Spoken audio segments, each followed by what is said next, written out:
This is the Worldwide News Network. I'm Cooper Lawrence. Tensions between the U.S. and Iran are rising again, especially after an attack targeting American forces in the Middle East. Iran launched missiles overnight at a U.S. military base in Jordan, prompting President Trump to warn there will be consequences. We're going to be hitting them very hard, because it's our turn to hit them. He says American forces intercepted the attack and no major casualties were reported. So we had 5 rockets shot going 8,500 miles an hour, and all 5 rockets were knocked down to the ground. But because they took a shot, he reiterated, it's our turn.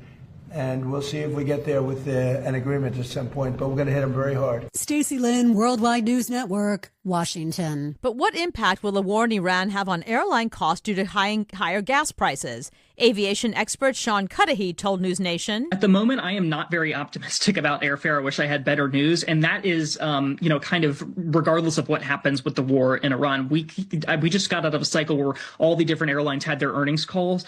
And what we're hearing from every airline CEO right now, they're kind of optimistic for themselves that they might be able to keep these airfares right where they are, even if oil prices come down. The Fed voted today to leave interest rates as they are despite growing pressure to tackle inflation. Here's more from economic analyst Mark Hamrick. The decision by the Federal Reserve to keep its benchmark federal funds rate, a short-term interest rate, is as expected. The U.S. Central Bank is standing pat with no rate change.